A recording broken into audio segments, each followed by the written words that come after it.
Pronto. Tá tirando mais dúvida online do que presencial. Eu tô esperando minha avó. Mas podem falar no particular. Então, é uma satisfação em responder. Ok, João?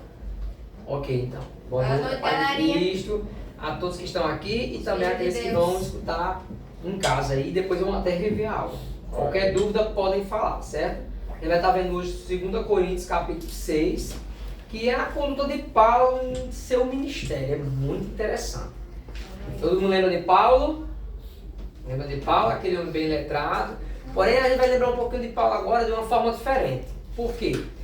Paulo, apesar de ser estudado, mas Paulo ele vai ser a primeira pessoa. É o 6. Eu quero que vocês hoje prestem bem atenção que esse capítulo vai retratar um pouco do ministério de Paulo. Como assim, Tassi? Lembra que Mateus, João, Lucas, eles viram, tocaram Jesus, viram os milagres que Jesus fazia. Com Paulo é diferente, certo? Então a gente vai dar agora uma ênfase, você vai ver versículos muito fortes que a gente vai ver agora aqui e a gente vai ver pregando sempre onde a gente for. Porque eu quero que esse caso uma separação de quem tocou em Jesus, viu o milagre, andou com ele. Paulo não. Paulo viu Jesus já ressurreto e ele com o corpo vestido de glória, ele cai em Damasco. E ele pergunta, quem é? E Jesus disse, sou eu, Jesus, a quem tu persegues. Paulo agora vai ter uma abertura o quê? Do mundo sobrenatural, vai ter uma experiência sobrenatural que as pessoas podem nem acreditar nele para ele contar. Encontrei Jesus, me derrubou em Damasco.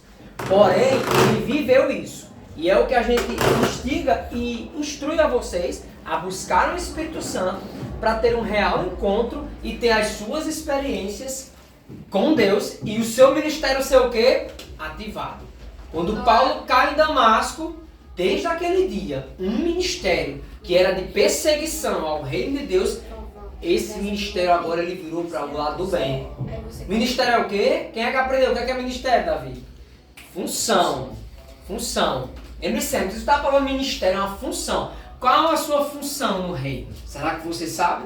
Qual era a função de Paulo no reino? Esse capítulo, 2 Coríntios, vai ver um pouco desse ministério, para que você tenha convicção qual a sua função no reino. E a sua profissão vai revelar metade do seu ministério. Então é por isso que é bom se atentar. Eu sempre explico a vocês, digo, olha, Jesus não chama desocupados, pessoas sem profissão para a obra, não chama.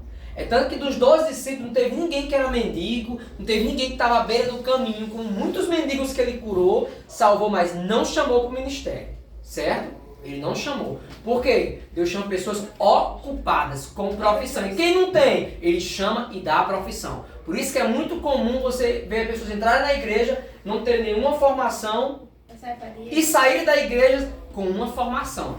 Não importa qual seja ela mais simples, se é pescador, se é doutor, se é advogado, contanto que você vai ter uma profissão. E o que é que acontece quando a gente descobre nossa função no reino? Nossa profissão resolve metade dos problemas de toda uma vida. Imagina aí, você descobre sua função no reino de Deus e descobre que simplesmente resolveu metade dos seus problemas de uma vida inteira. Então é muito bom a gente descobrir, assim como Paulo, que estava no caminho errado. Ele conhecia toda a Torá, ele conhecia toda a palavra. E o que é que aconteceu depois dessa experiência sobrenatural? Sabe o que foi que aconteceu? Além da função dele ser ativada, abrir o mundo espiritual, o Paulo perseguidor não passou só a deixar de ser perseguidor. Ele passou a ser perseguido. Isso vai vir agora o que a gente vai estar lendo em 2 Coríntios 6, tá bom? Eu vou começar daqui, aí vai no sentido do horário, certo? Ô Espírito Santo, revela a tua palavra no nosso coração, para que não venhamos pecar contra ti. E nós, cooperando também com ele, vos exortamos a que não recebais a graça de Deus em vão. Porque diz, no tempo aceitável te escutei, e no dia da salvação te socorri. Eis aqui agora o tempo aceitável, eis aqui agora o dia da salvação. Não damos motivo de escândalo em coisa alguma, para que o nosso ministério não seja achado em falta. 4 Samuel. Em falta é censurado. É um ministério que, quando tem um bom testemunho, por exemplo, não pode ser qualquer coisa, não só escândalo. Porque aqui ele vai usar, lê aí a sua versão, no 3. Não damos motivo de escândalo em coisa alguma, para que o nosso ministério não seja achado em falta. Aí vamos na amplificada, para que a nossa, vou exemplificar, para que a nossa função não seja, diga a sua versão que eu diga a mim, vai, final dela. Para que o nosso ministério não seja Em falta. e em falta é o quê? Censura. Não tenho autoridade. Se eu sou um veaco, eu vou falar de Deus na feira. E o povo que eu estou devendo. Que autoridade eu tenho? Não. Eu sou o quê? E não é ninguém que diz, ei, cala a boca. Não. É demônios no mundo espiritual que vão dizer, não acontece nada com essa pregação. Aqui na feira onde ela deve, nada vai acontecer. Ninguém, todo mundo vai lá e vai ridicularizar quem está falando e devendo a todo mundo. É só um exemplo, certo? Tem muitos outros exemplos. Por exemplo, aquele que está fornicando e simplesmente vai falar para você não fornicar. Perde toda a autoridade. Como é que você disse para mim não fazer sexo, faz o casamento e você faz? Então tem muitas outras áreas. Você está aqui, meu filho? Muitas outras áreas. Então quer dizer, dando um bom testemunho, não há escândalo. Não há escândalo. Tá, mas alguém pode me afrontar? Pode e vai. Porém vai ser bom. É como o apóstolo Paulo disse, por que você alegra com perseguição? Porque se eu estou na verdade, quando tiver perseguição, querendo ou não, a minha verdade vai ser exaltada. Porque a verdade, ela vai estar, ela é imutável. Porque tá na verdade. Justamente. E a verdade é imutável, ela não muda. Lembre sempre, a verdade é um fato que não pode ser mudado. Nesse exato momento aqui, tal hora nós estamos aqui. Nada vai mudar isso que está acontecendo agora aqui. Se alguém disser que você que estava roubando o banco agora, mentira. Nada vai mudar isso. Você está entendendo? A verdade é um fato que não pode ser mudado. Prossegue o 4, Samuel. Antes, como ministros de Deus, tornando-nos recomendáveis em tudo, na muita paciência, Aleluia. nas aflições, nas ansiedades, nas angústias. Nos açoites, nas prisões, nos tumultos, nos trabalhos, nas vigílias e no jejum. 6. Na pureza, na ciência, na longevidade, na benignidade, no Espírito Santo, no amor, no princípio. 7. Na palavra da verdade, do poder de Deus, pelas armas da justiça, à direita e à esquerda. Somos elogiados e caluniados. Alguns nos insultam, outros falam bem de nós. Somos tratados como mentirosos, mas falamos a verdade. Como desconhecidos, mas sendo bem conhecidos. Como morrendo, mas estando vivos. Como castigados, mas não mortos. 10. Como contristados, mas sempre alegres, como pobres, mas enriquecendo a muitos, como nada tendo e possuindo tudo. Aleluia. Calma aí. Porque a minha Bíblia, ela para aqui e vai para outra parte, entendeu? Com a sua versão. Diga aí a sua versão do 10. Não, o 10 ainda vai essa parte aí, mas quando chega no 11, aí é como se fosse depois do top. É tem um subtema. Por favor, explica essas partes aqui que eu não entendi. Você diz assim, as partes de onde a gente até leu É o o tal 10. versículo. Vamos esmiuçar o versículo por versículo. 10, como contristados, mas sempre alegres. Calma aí. Depois do que eu li, eu entendi o que eu li. Hum. Aí, depois que eu leu, aí ficou esse negócio. Chicoteamos, prisão. 5, né? Aí foi Entendi, então vai do 4 ao 10, né? Aham. E antes, como ministros de Deus, tornando-nos recomendáveis em tudo. Na muita ele vai percorrer tudo que a gente leu. Lembrando, ministros de Deus. Lembra um pouco agora dos ministros da educação. Aqui é Apodi. Então o ministro vai ter o responsável pela educação. Lá em Brasília, ministro da educação. Não importa no grau menor ou maior, mas responsáveis por algo muito importante que é confiado só ao ministro. Mas aqui é o ministro de quem? É de Deus. Lembra que eu falei do início a você, dando uma introdução um pouquinho dessa função, desse ministério de Paulo? Você tem que primeiro saber que você é um ministro de Deus. Ministro, ele tem que falar. E não vai ser mal, é bem. Ministro, ele vai ter que aprender a falar. E o ministro, na sua área, na sua profissão, você vai ter que falar. E eu não estou falando de falar de Jesus. Jesus te ama. não vai dar tudo certo. Não estou falando essa palavra positiva, que chega, entre aspas, mas não é errado, mas que chega a ser para o mundo, como já várias vezes eu já vi professores, vezes pessoas ateus falarem para mim, dizer assim, é bem motivacional, eu gosto dessa palavra motivacional. A palavra de Deus de Paulo e a função do rei não pode ser só motivacional. Quem é ministro de Deus, ele não traz uma palavra motivacional. Entenda, você como ministro de Deus, você está trazendo a verdade não imposta. É isso agora que eu vou entrar para você entender. Que Paulo está falando tudo isso aqui, falando dos açoites, como ministro de Deus, tornando-vos recomendáveis em tudo. Na muita paciência, aflições, açoites, prisões, vou além naufrágio, perseguição. Aí vem a responsabilidade como ministro, Yasmin. Traz sobre si. Eu não vou mais criticar ninguém, eu vou construir em mim essa autoridade. Como é que eu vou adquirir paciência? Eu vou ser exposto, todo dia a gente é exposto a perder a paciência. Então eu vou tirar o holofote de todo mundo, eu vou para mim, eu e Deus. Não importa se vai ser na cadeia, nas prisões, problemas financeiros, mas eu vou testar o meu autocontrole. Tenho que me encher do Espírito Santo, para eu me tornar um ministro recomendável em tudo. Aí é onde vem que não é perfeição. Ele está falando em tudo, todas as coisas. Porque quando ele fala essa parte, não tendo nada, possuindo tudo, vai significar justamente que quando ele diz em tudo a presença de Deus. Eu perguntei no início, está tudo bem, mas está tudo bem? Por que está tudo bem? Ela disse, por causa da presença de Jesus. É isso. Não importa o que está acontecendo. Se está com a presença, você tem tudo. Mas todo mundo está olhando e está vendo que eu não tenho nada.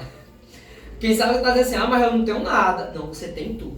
Se você tem a presença, e ele vai falar algo interessante nos versículos, depois a gente vai percorrer um pouquinho, ele fala do hoje, do agora. Quando ele fala desse tendo nada e tendo tudo, é agora. Se você não está dando valor à sua vida agora, quando você tiver alguma coisa, seja ela material, o que for, você também não vai dar valor. Aí. Entendeu? Então, a importância de entender ser recomendáveis em tudo.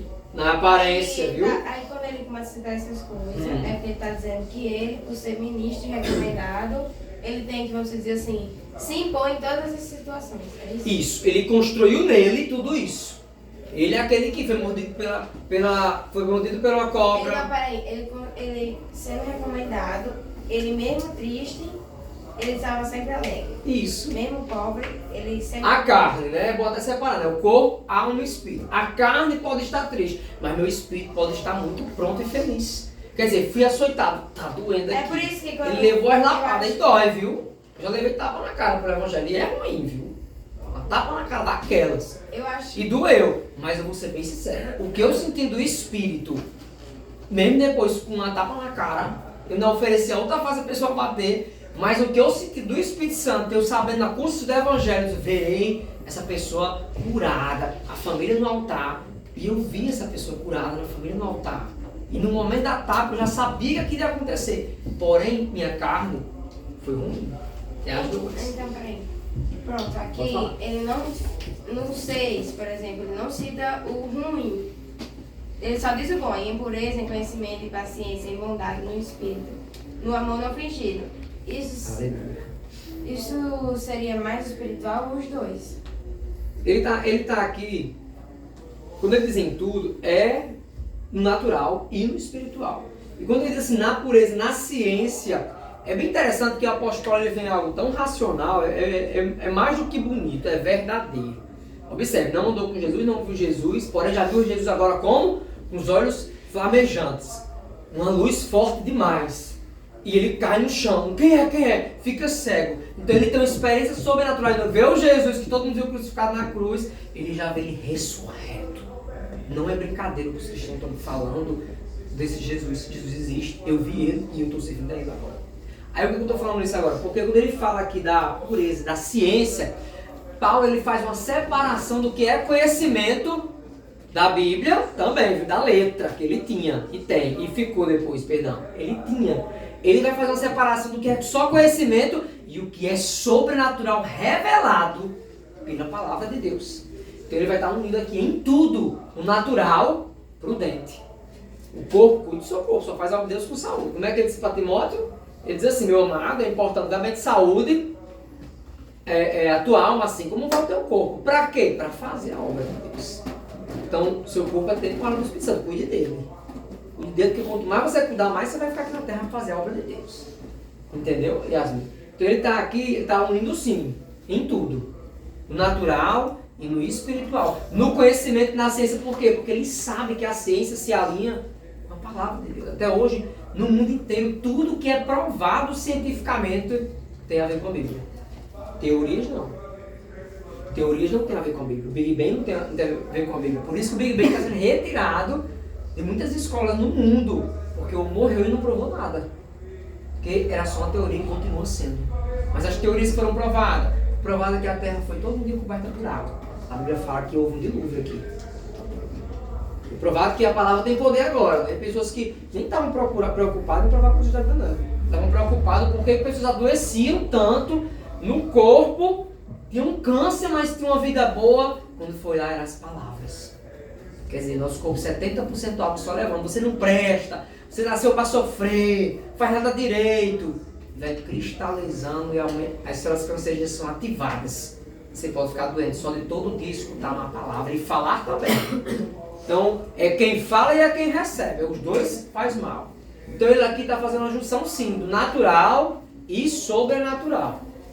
Que, inclusive, ele viveu tudo isso. Ele construiu nele a parte natural, o bom testemunho, que ele já tinha em termos de nome limpo, em termos de ser um homem respeitado pela profissão que ele fazia, não só que era costurava tenda, uma profissão muito boa para a época, inclusive, dava um bom dinheiro, mas também por outros serviços que ele fazia para os governos.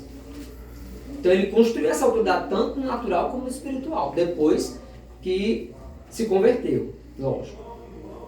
Deu para entender bem, Yasmin? Pode falar, minha filha, qualquer dúvida pode falar. Entendeu? Sim.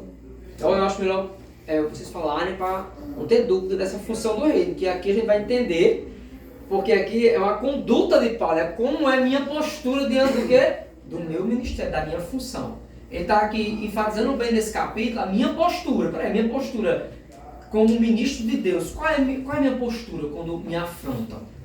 Será que eu esqueci? Será que eu digo o modo, eu estou crente na igreja e na minha escola, faculdade, eu não estou mais crente lá? Eu estou vigiando na igreja, mas dentro de casa com minha mãe e com meu pai eu estou respondendo. Você está entendendo? Não, o ministro, ele é ministro em todo lugar. E você quer machucar uma pessoa, bote máscara. Você viu na Sapucaí? Eles começam um trajeto de 1 quilômetro e dança, sabe, e brinca, um sorriso feliz para ver quem ganha. E quando termina, quando começam a tirar as máscaras do rosto e as bichas começam a sair sangue. Alguns quando tiram já sai um pouco da pele. As fantasias, as máscaras pesam, tem muita pedra. Tem uns que tiram já vai saindo sangue assim, junto pedaços da pele, cravado na máscara e na fantasia. Tem mulheres que quando vão tirar as roupas, elas ficam todas feridas, sangrando, machucadas, só num trajeto de 1 quilômetro. Isso acontece também no mundo espiritual quando nós botamos máscaras que pesam. Aqui eu tenho que mostrar que eu sou santo, mas aqui eu não tenho. Se você andar sem máscara, não importa se é dentro de casa, o que você é dentro de casa, seja lá fora. Entendeu? Já forma que você trata quem está dentro de casa, trata também fora. Você está entendendo? Pelo menos você vai andar leve. Por quê? Eu não tenho obrigação de botar máscara em lugar nenhum. Eu fui criado pela minha avó mesmo, tá tudo bem para você? Porque para mim tá tudo bem. Dando um exemplo, tá entendendo? Você tem que aceitar a sua realidade. Eu moro em tal rua, eu gosto da minha casa, mesmo que você não goste, eu gosto da minha casa. Eu gosto do meu carro, entendeu? Meu nome é limpo, depende do que você diga, você tá entendendo? Então aceita a sua realidade. Como é que foi a sua história? Eu já fui abusado sexualmente por uma mulher e por um homem. É minha história, tá tudo bem pra mim. Você tá entendendo? Por quê? Porque é minha história, não é máscara. É minha história. E você tem que aceitar as suas histórias, os seus traumas. Você tem que aceitar a sua realidade e começar o quê? Trabalhar com ela. Às vezes a sua realidade não foi tão difícil como a minha. E às vezes foi mais difícil que a minha. Tá tudo bem. É a sua e a minha. Foi permissão de Deus. A gente não pode ser vítima, entendeu? E o inimigo lançar sobre nós complexos de inferioridade, achar que a gente não é capaz de romper a área da nossa vida. A gente foi feito para ir mais longe dos nossos pais. E a função no reino, Paulo ele vai explicar bem essa questão dos açoites, prisões, porque ele passou tudo isso. E ele está alertando, nós vamos passar também. Eu vou ser bem sério, psicologicamente falando, não sei se vocês sabem, essa semana agora que passou, para cá, o mundo agora mudou uma concepção que o que matava mais no mundo era câncer. Agora não é mais, certo? Tem um alerta para o mundo inteiro. Semana passada para essa, está tendo mudado o índice no mundo todo que o que mais está matando no mundo não é mais o câncer. São doenças mentais que estão matando mais. Então agora é fato. Então todo mundo, o que a Bíblia diz? Renovar a mente. Todos os dias. Deus já sabia que o mundo chegaria nisso. A doença poderia começar aqui. Ó. Não consigo fazer isso. Eu não consigo fazer isso. E realmente não consegue. Tem uma mulher que ela até botou o filho dela, Samuel, que nasceu, né? E ela não conseguiu engravidar. E ela não parou um dia lá na escola e disse assim: eu nasci, não vou ser mãe nunca. Eu não posso não. Ela disse que eu não posso não. Tá? Você disse: realmente você não vai ser mãe. Enquanto você disser com sua boca que você não vai ser mãe, você nunca vai ser mãe. Olhou pra mim. É o quê, Thales? Você nunca vai ser mãe, porque a sua boca libera a maldição pro seu ventre. E você nunca vai ser mãe. Agora começa a dizer que você vai ser mãe. E ela não é cristã, ela parou e disse: é mesmo? É. Então desafio. Começa a dizer que você vai ser mãe. Começa agora na minha frente. Ela disse: pois eu vou ser mãe, em nome de Jesus. Deu uns 4, 5 meses que ela estava grávida. Chocada porque estava grávida. Você está entendendo? Então a nossa boca, ela tem poder. E o apóstolo Paulo, ele sabia disso. Então não importa a situação, se levante não como vítima, se levante como uma oportunidade. Eu sempre digo, irmão, tudo é uma oportunidade. Tudo que acontece na nossa vida é uma oportunidade de pregarmos a palavra, vivendo Jesus, falando de Jesus quando alguém perguntar. Porque só a gente ser chato já é um bom testemunho, certo? Não seja uma pessoa chata. Seja uma pessoa que as pessoas gostam de estar perto de você. Não é pelo que você fala, é pela presença que você carrega. Você entende isso? É pela presença. Qual presença você carrega? Tem pessoas que carregam o Espírito Santo, tem pessoas que carregam o espírito de prostituição. Tem pessoas que carregam um espírito de aflição e depressão. A gente já fica dando a pessoa já opressiva, porque a pessoa está carregando esse espírito com ela. Então a gente escolhe qual espírito andar comigo. E a gente é um ser espiritual, com função no reino. Então qual é a nossa conduta? Paulo está nos ensinando aqui no 6. Nossa conduta é sermos bem recomendados em tudo. O que significa em tudo? Não é perfeição. Deus está pedindo a gente excelência. Eu vou lavar a louça hoje para minha mãe e meu pai. Lava a louça bem lavada, porque quem vai comer naquela louça é Jesus. Pode ter certeza. Reconheça Jesus na vida dos seus parentes. Paulo está falando do espírito de excelência. Para ser recomendado em tudo, tudo que eu vou fazer, eu digo, eu não farei perfeito, porque eu não sou Deus. E ninguém fala nessa terra. Trabalhando com obra há mais de 20 anos. Eu vou dizer a você, tem gente que entra numa casa e diz assim, casa perfeita. Eu disse, não é perfeita a casa. Todo reboco, pode olhar aqui e botar a luz, ele é torto. Todas as casas que você vê no mundo, elas são tortas. Viu? Nenhuma casa tem um esquadro perfeito. Não existe no mundo, nem as casas que são impressas, concretadas em 3D. Elas não são perfeitas, porque só Deus faz perfeito. Então, bem feito é para a gente fazer. E ele aqui está pedindo, para ser recomendado em tudo, eu tenho que ter um espírito de excelência. Lembra do espírito que fala em Apocalipse? Está diante de Deus o espírito de excelência. Então, quando a gente tem o espírito de excelência, vai ser garçom, você passa pouco tempo sendo garçom. Vai ter outra oportunidade. Porque quando a gente faz tudo bem feito, a gente vai chamar a atenção sem querer chamar a atenção. Lembra como ele disse? Sendo desconhecidos, mas conhecidos de todos. É inevitável. Quando se constrói no secreto aí.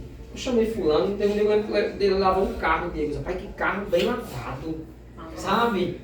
Parabéns, Diego, sabe? Ele lavou o carro, assim, ele lavou o carro, era para Jesus usar aquele carro, não é possível. O carro ficou cheiroso, bem lavado. Eu disse, mas não dá para você ganhar dinheiro com isso. Você está entendendo? Quer dizer, é um espírito de excelência. Mas ninguém estava vendo ele lavando o carro, mas Jesus estava lá com ele lavando o carro.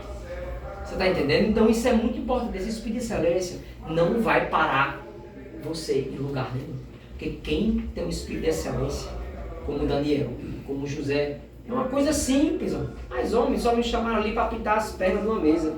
Mas você não vai chegar e não, vou passar uma lixa, vou nivelar, vou escolher bem a tinta e eu pinto os pés da mesa. E alguém vê e diz, nossa, parece que é nova, hein? Comprou agora. Você entende isso?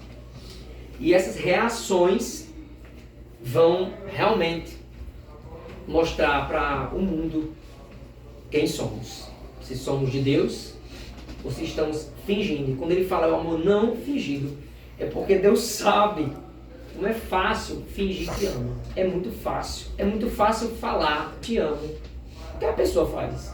No prostíbulo é muito comum as prostitutas e os amantes dizer que amam o outro. Porque é muito fácil. Mas ele está falando de amor não fingido, é uma atitude totalmente consciente. Sabe? Eu amar você ao ponto de dou até meu filho para morrer por você. É simples assim? É. Amo tanto que eu vou entregar meu filho para morrer, para salvar você. Então, lembre-se, você é alguém por quem Cristo morreu. Você é um ministro de Deus. Não se desvalorize por alguma palavra que disseram com você.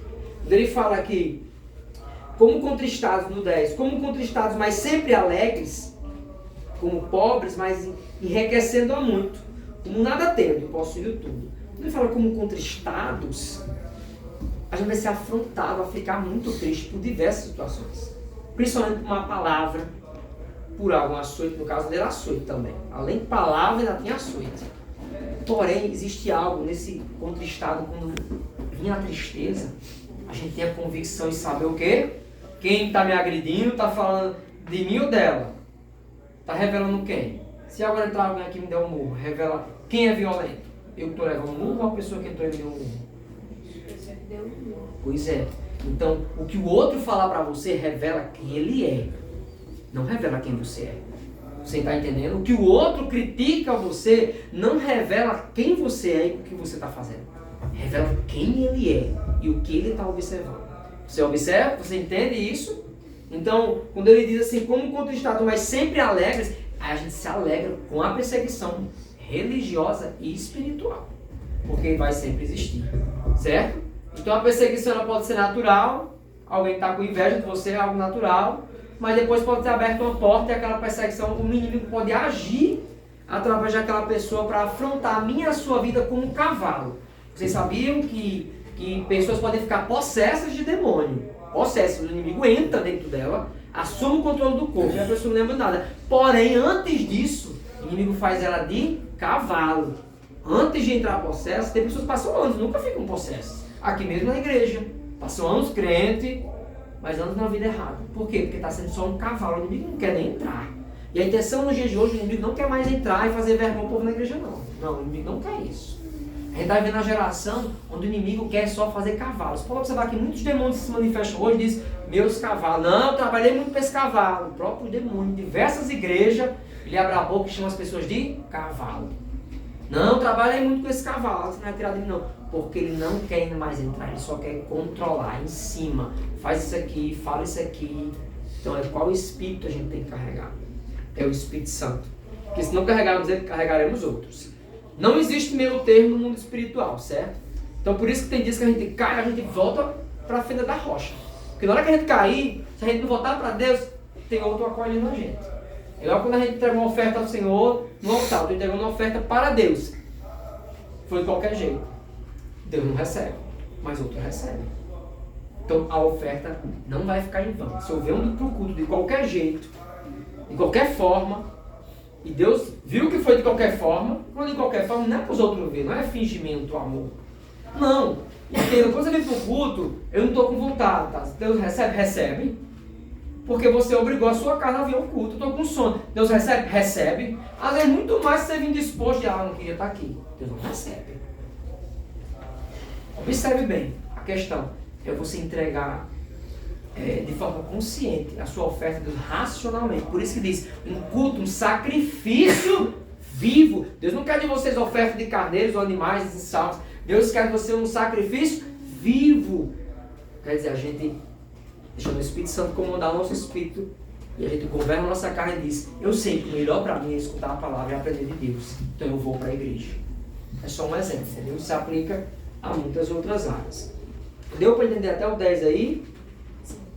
O 11. Quem foi que terminou lendo? Foi? Pronto. Ó Coríntios, a nossa boca está aberta para vós. O nosso coração está dilatado.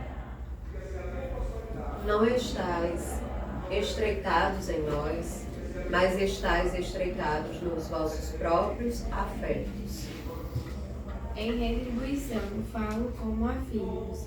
Abri também o vosso coração. Aleluia. Não vos prendais a um jugo desigual com os fiéis. Os infiéis. Os infiéis. Isso.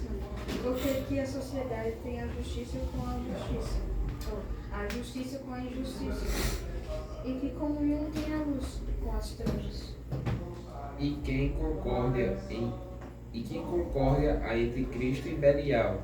Ou que parte tem o fiel com o infiel? 16. E que consenso tem o templo de Deus com os ídolos, porque vós sois o templo de Deus, vivendo como Deus disse. Neles habitarei e entre eles ainda andarei, e eu serei o seu Deus. Eles serão o meu povo. Por isso, sai do meio deles e apartai-vos, diz o Senhor. Não toqueis nada imundo, e eu vos receberei. Eu serei o pai de vocês, e vocês serão meus filhos e minhas filhas. Diz o Senhor Todo-Poderoso. Isso aqui fecha tudo, eu vou repetir novamente. E eu serei para vós pais, e vós serei para mim filhos e filhas, diz o Senhor Todo-Poderoso. Existe. Ó, já tem um versículo lá de fora. Hã? Já tem um versículo. Pronto, é lindo mesmo. Lindo, esse é o 18 mesmo. E eu serei para vós pai, e vós sereis para mim filhos e filhas, diz o Senhor. Você viu que ele faz uma associação com os descrentes? Ele faz uma associação, uma comparação, e ele diz, preste bem atenção, ele diz quem é filho e quem não é. Quem é criatura e quem é filho, há uma separação. Ele quer que as pessoas entendam isso. Quem sabe dizer aqui, quando é que eu deixo de ser criatura e viro filho? Diga, Samuel. Quando aceita Jesus como seu único salvador. Isso mesmo. Só aqueles que aceitam e confessam Jesus como único e suficiente salvador, eles saem de criatura para filho. E o que é que acontece quando eu saio de criatura para filho?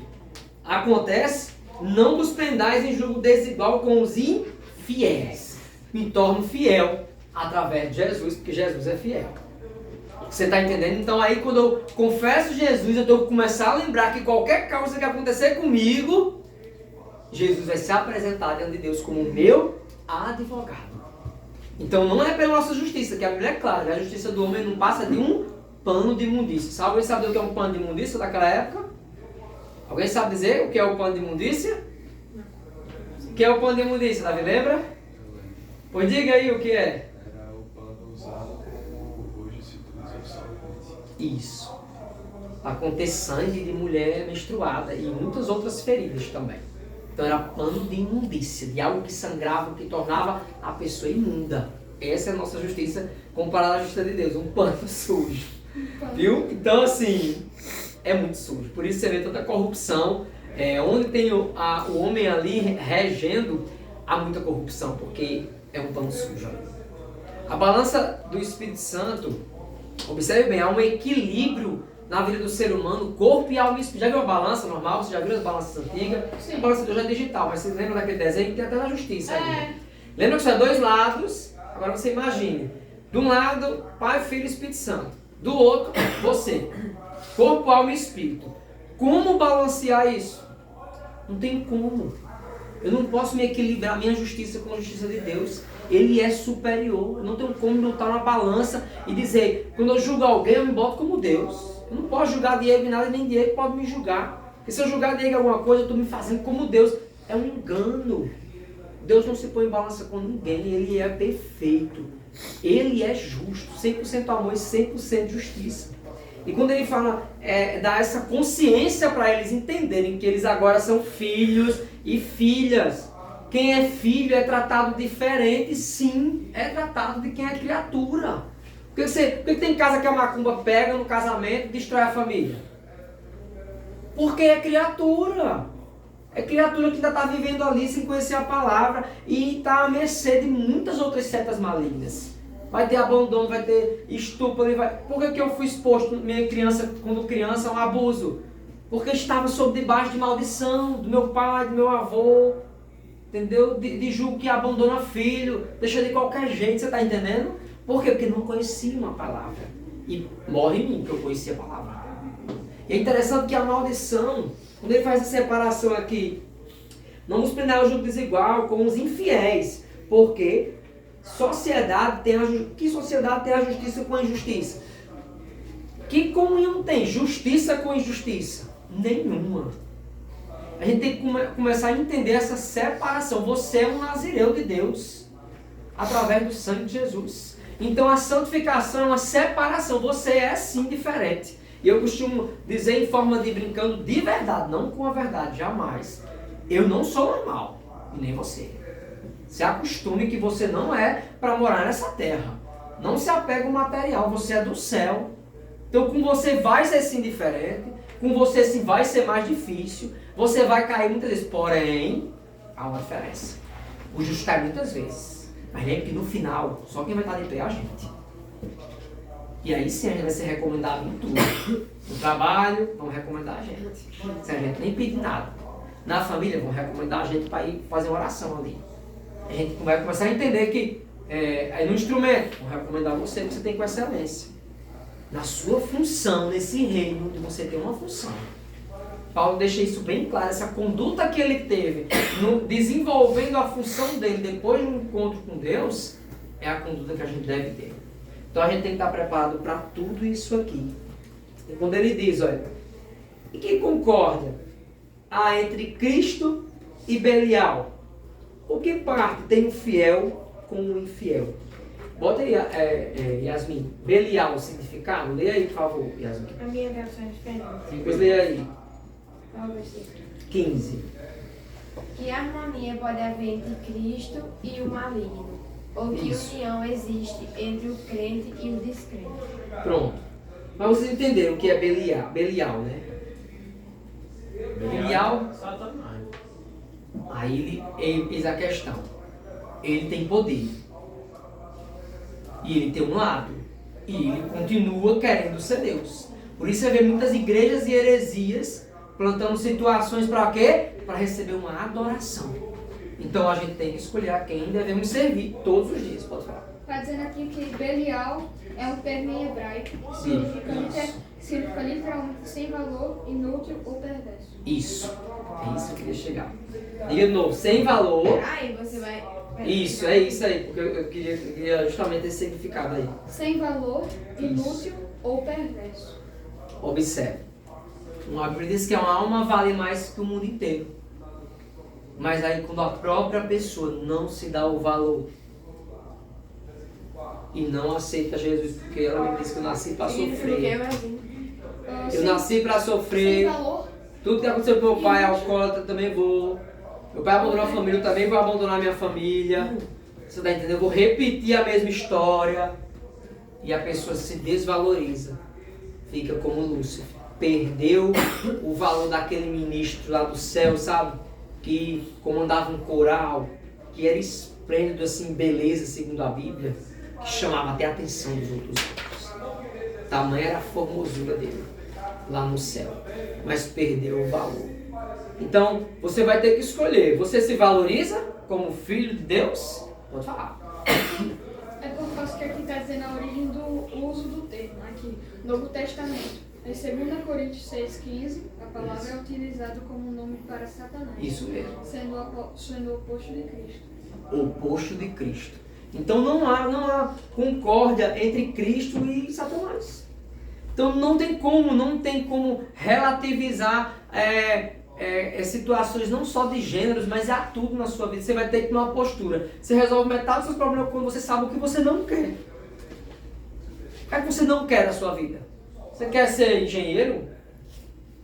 Não, ele não quer. Então quando é um convite para ele trabalhar no canto como pedreiro, ele não, essa área não é a minha, eu não vou entrar nisso. Né? Mas você está entendendo? Você não quer, porque não é sua área. Interessante, que até, vou pegar aqui pro meu lado do som, né? Quando você quer equalizar uma voz, você tira o que não é da voz. Deixa somente, quer deixar exatamente como a voz é. Né? Então a gente vai remover as frequências que não pertencem àquela voz. Pra você ver, né? Olha a importância da identidade, de você descobrir o seu propósito. E aqui ele falou muito dessa conduta. Durante seu ministério, qual a conduta você? Será que você sabe que você tem uma função? Se não sabia, você está sabendo hoje. Será que você sabe qual é a sua função? Qual é a sua profissão? O que é que Deus quer de você? Porque se você não sabe, é começar a orar, porque você tem que saber. Senão você pode andar como foi, ser que o povo está ali machucando e você não sabe o que é que está acontecendo. Mas na verdade é porque, esse dia eu estava dizendo no pastor com o Caleb, olha, não há, entenda isso, não há um cessar-fogo no mundo espiritual. Entenda isso. Enquanto estivermos aqui na terra, é muitas aflições. E o bom ânimo quem dá é o Espírito Santo. Mas entenda, você está dormindo, está uma guerra espiritual. Acordou, a guerra continua. Não, mas tá mal, um dia foi tão tranquilo. Cuidado, que nesse dia tranquilo pode ser o dia que você vai escolher se masturbar. No dia tranquilo pode ser o dia que você vai escolher fofocar. No dia tranquilo pode ser o dia que o inimigo está ali, sutilmente, mostrando ali vídeos no Instagram, conversas pornográficas, e você cai. E naquela brecha, o inimigo só quer uma brecha. Porque o mundo espiritual, ele é real. E ele nunca foi tão solicitado e exposto no mundo como agora. Agora é normal um psicólogo, um psiquiatra, com as orientações que são dadas hoje, em 2026, no mundo, é totalmente para dizer assim, procure um lugar e trabalhe sua espiritualidade. Porque a filosofia, hoje, ensinada, está instruindo, se espiritualize. Porque o homem não é só o corpo, matéria, ele também tem um espírito. E eles, no mesmo que os ateus estão reclamando, não procurem uma espiritualidade. Faça qualquer coisa, mas procure. Quer dizer, a espiritualidade nunca foi tão exposta. O psique nunca foi tão exposto. Entendeu? Como nos dias de hoje, pela internet também. Pelo fato da informação. E lembra que eu expliquei um pouquinho sobre quando ele falou da ciência. Uma coisa é você ter o conhecimento de Deus. A teologia é conhecimento, viu? Só. Lembra que os fariseus tinham esse conhecimento? Observe bem. Os fariseus tinham conhecimento dessa ciência, porém, eles não tinham a revelação. Quando eu estou esperando o Messias, eu leio Isaías falou, ele vai vir de uma virgem. Aí depois falou, usou outro profeta, ele vai nascer em Belém. E como eu conheço todas as escrituras, e eu estou diante do Messias, e nenhum daqueles fariseus reconheceu que entanto eles oravam, davam o dízimo, estavam esperando chegar. E lembra quem foi que conheceu? Alguém lembra? O senhorzinho de idade. Nicodemos. Quem? Nicodemos. O senhorzinho de idade. Acho que é outro nome, mas Simeão, não fez. Deu um branco agora. Olha aí, pesquisa aí como é o nome. Quem é o velhinho que recebeu uma revelação? Porque uma coisa é você conhecer. Pesquisa se é Simeão. Não estou lembrando o nome agora. Observe bem, os fariseus conheciam tudo, aí de repente um senhorzinho recebe uma revelação em oração na sua casa, de cabeça branca, e diz, vai lá para o templo, porque o Messias está lá. E você vai conhecer ele e depois você vai morrer. Pesquisa aí o nome dele.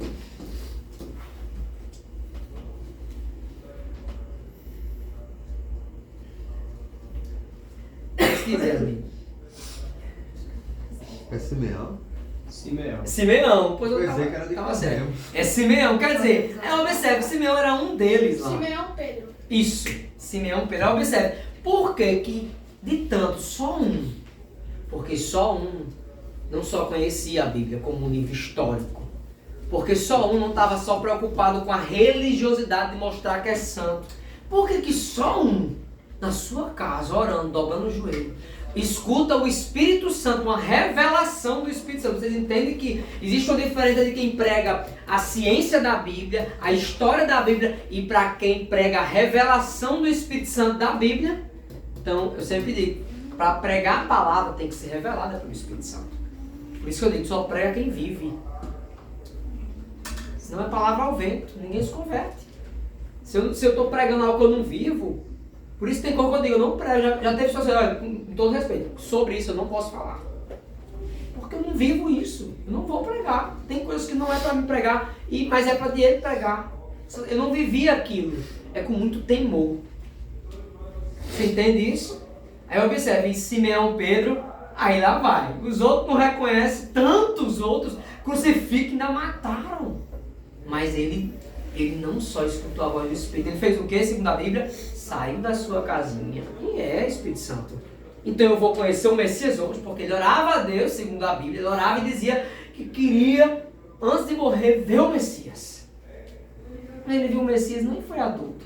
Se você ver a passagem aí, observa aí qual foi a cronologia onde ele viu o Messias. E ele viu o Messias e depois ele morre. E ele olha para o céu e ora como? Quer você botar a passagem para ler um pouquinho? Lucas 2.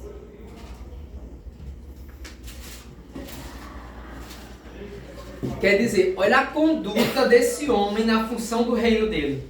Na velhice dele, conectado com o Espírito Santo, no lugar certo, na função certa, executando o ministério dele, mesmo velhinho, recebendo uma palavra revelada pelo Espírito Santo. Então que venhamos nos atentar à nossa conduta, certo? Em Jerusalém havia um homem chamado Simeão. Isso. Esse homem era justo e piedoso, esperava a consolação de Israel e o Espírito Santo. E o Espírito Santo estava sobre ele. Ele tinha recebido a revelação do Espírito Santo de que não morreria antes de ver o Cristo do Senhor. Chega, falou mais. Movido pelo Espírito. Ele foi ao templo quando os pais trouxeram o menino Jesus para fazerem com ele o que a lei ordenava. Simeão o tomou nos braços e louvou a Deus, dizendo: Agora, Senhor, podes despedir em paz o teu servo, segundo a tua palavra, porque os meus olhos já viram a tua salvação, a qual preparaste diante de todos os povos, luz para a revelação aos gentios e para a glória do teu povo de Israel. Você entende porque eu digo que você tem que ter na sua cabeça que você é do céu, você não é normal e não vai ser normal nessa terra, porque você é espiritual, você é um soldado no mundo espiritual. Então assim, busque o Espírito Santo todos os dias, ore, lê a Bíblia, mas a tua função no reino exige de você uma conduta para que as pessoas enxerguem na gente realmente em Cristo. O que os salmos diz tanto? Nos salmos diz: vivifica-me. Eu vou ser bem sério, o salmo que eu gosto mais, eu amo todos, mas o que eu mais gosto é o 119. Não tem uma vez que eu não vou ler que eu não choro. De tanto que ele diz: vivifica-me, vivifica-me tua obra em mim, vivifica-me em mim a tua salvação. Ele vai e repete: vivifica-me. Quer dizer, Cristo viver dentro de mim, através de ações. Aí o apóstolo Paulo está falando aqui sobre uma exposição onde a gente vai ser sim uma resistência. A gente vai ser o mais criticado, é para ser mesmo, porque vai gerar o quê? Oportunidade. Então, olha quem está falando aqui, viu? Olha quem está falando aqui. O homem que teve a consciência e sabia: serei preso, ok. Vou ser açoitado, ok. Então tenho que chegar a Roma, vou chegar lá. E eu não vou gastar um centavo no meu bolso, né? Quer dizer, ele tinha consciência que e Deus não vai fazer nada sem antes falar com quem? Com seus profetas. Deus faz questão de usar os profetas. Então, Deus já tinha usado pessoas na vida de Paulo, na vida de Jesus, para falar antes de acontecer tudo aquilo. E nisso também vai acontecer na nossa vida. Deus vai falar às vezes com você através de um sonho. Os sonhos de criança, eu sempre digo, são os mais puros. Sabia? Qual o sonho? Por isso que eu vou falar com os meninos para ver a profissão, eu sempre digo: qual é o sonho de criança? O que é que você brincava? Sabe? Porque como a gente, antes dos 7 anos, a gente tem uma pureza. E os sonhos são puros. São sonhos sem pensar em quê? Quanto é que está o salário mínimo. A gente não sonha pensando: eu crescer até vai dizer: não vou sonhar isso aqui não, porque é muito caro o salário mínimo. Não. A criança sonha.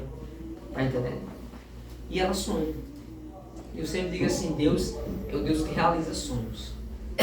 E se você está na sua função correta, você hoje é criança, pré-adolescente, você tem que entender, começa a perguntar: Senhor, qual a minha profissão? O Senhor vai me levantar como pescador, como doutor, como cobrador de imposto, como um marceneiro? Porque se você estiver na sua função, não importa o que você for fazer, Deus vai abençoar, pode ter certeza. Porque o seu caminho, Diego, só você pode traçar. O de Rogério, só Rogério. Então, as bênçãos que Deus tem para mim e para você é só para nós. Ninguém vai tomar. A gente aqui pode simplesmente desprezar e dizer: não quero viver. Tá tudo bem.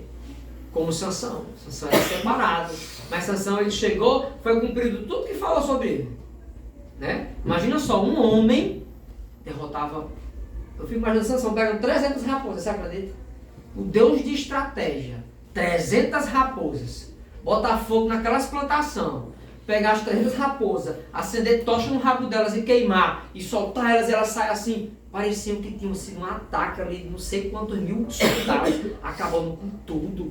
Mas foi um homem Isso significa o quê? Quando a gente está com Deus, um homem no mundo espiritual já é um impacto muito forte. Porque você e Deus já é a maioria. Então não se sinta sozinho. É bom estar você e Deus. Principalmente no seu secreto. Dedique tempo, Samuel, no seu secreto. Tempo com qualidade. Mesmo antes dos afazeres devocional. Por isso que eu bato na tecla. Ore todo dia. Leia a Bíblia todo dia. Separe o seu devocional.